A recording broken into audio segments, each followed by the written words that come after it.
But every time, I feel like there's just another punch to it, another one that really hits you in the feels, as we like to say. I mean, Aloha Dan saying, I mean, to him, this is actually a very personal matter. It's not simply a matter of pride or ego or just wanting to prove that he's good, but it holds a lot more meaning just to him and his family. And I think, again, you can't really belittle anyone's motivations to come to TI and want to duel. Everyone's got a very solid reason or motivation to do so, the drive that gets them there, and hopefully we do see at least a much better showing from Team Empire regardless of result in this Game 2 versus EG. As you just caught a glimpse of it, the draft is already underway, and Undying coming out as a pick for Empire has slipped through now and then throughout the day, but this time turning out to be a first pick. Not entirely unsurprising to see Queen of Pain again picked up first for EG. And again, the Disruptor ban out as well. I do like the Undying on Empire, though. It might force them more to fight. It doesn't allow them to try and be passive or to try and play for late game, so to speak, as they did last game in the end. So maybe this is the push they need to get that ball rolling. I was actually, your exact choice of words is what I was thinking. They're forcing themselves to fight. That's what it seems like. Undying Bloodseeker first. You can't really just get too comfortable with just sitting back and letting the game just play out, right? So I don't know if they felt like there was a puzzle piece missing in the last game to being able to push. In my opinion, there wasn't. I think they had a really good hero composition and they got the start they needed.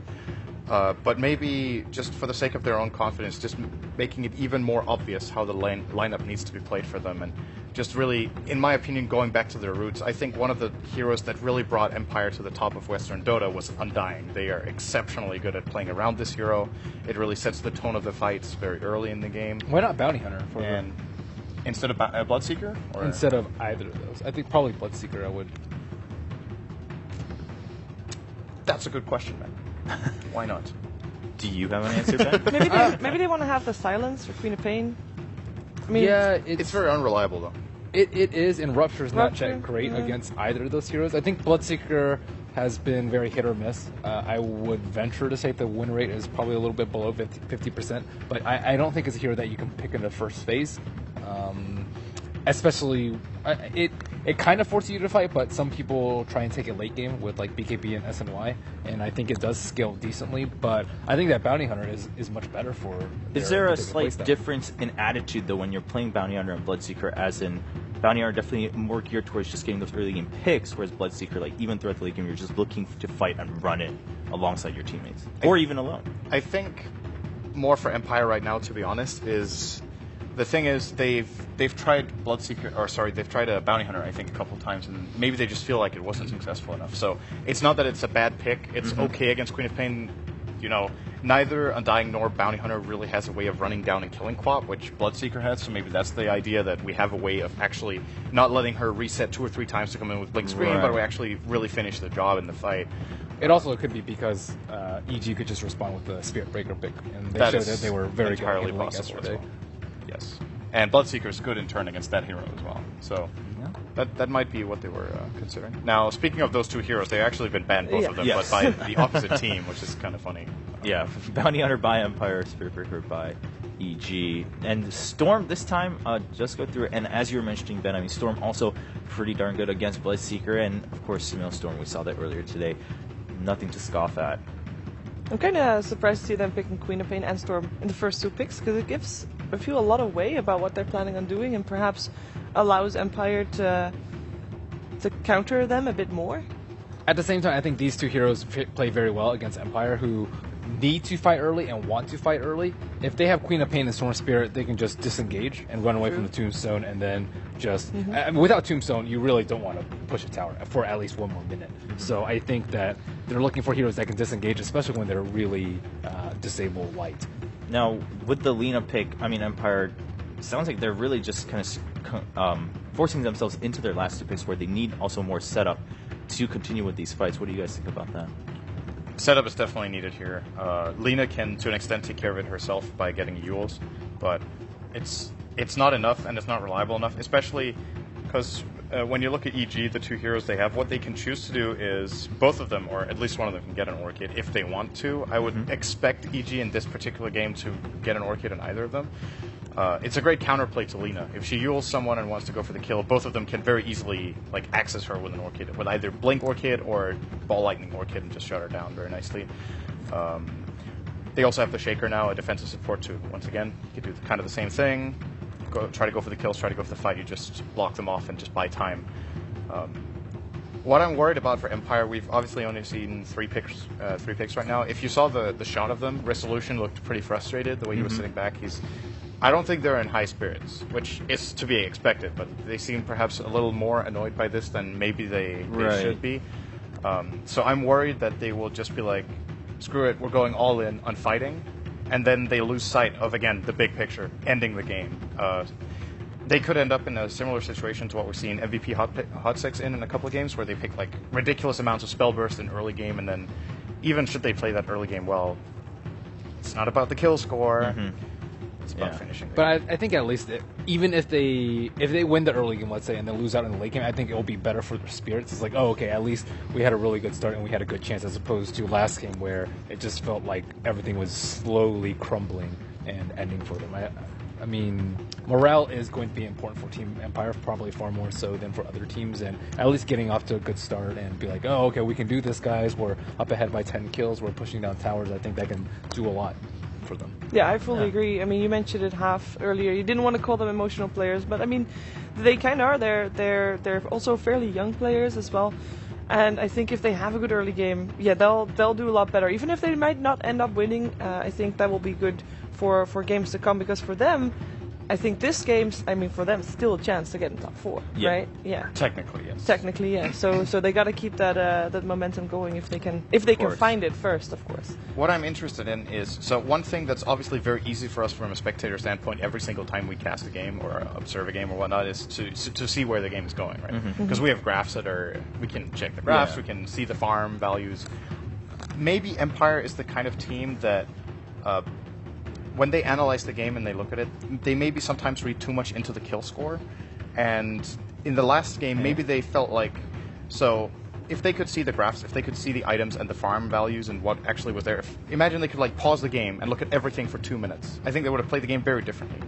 But their feeling in the game of where it's going might have been very different from how it actually was. And perhaps they are a very momentum-driven team. So if they get ahead on kills, they might really start playing like they're ahead. Whereas if they have like this kind of slow early game, even if they take towers, in the last game, once again, I didn't really feel like they never played like a team that was trying to win.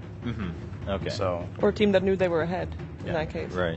And the thing is, they weren't technically very much ahead on the graphs, but I feel like in terms of game impact, they had like 5 minutes where they could have just dominated the whole map if they realized it.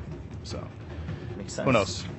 Now, Shadow Demon coming out in some time, and the Bane too. I mean, we've seen Bane banned a lot today.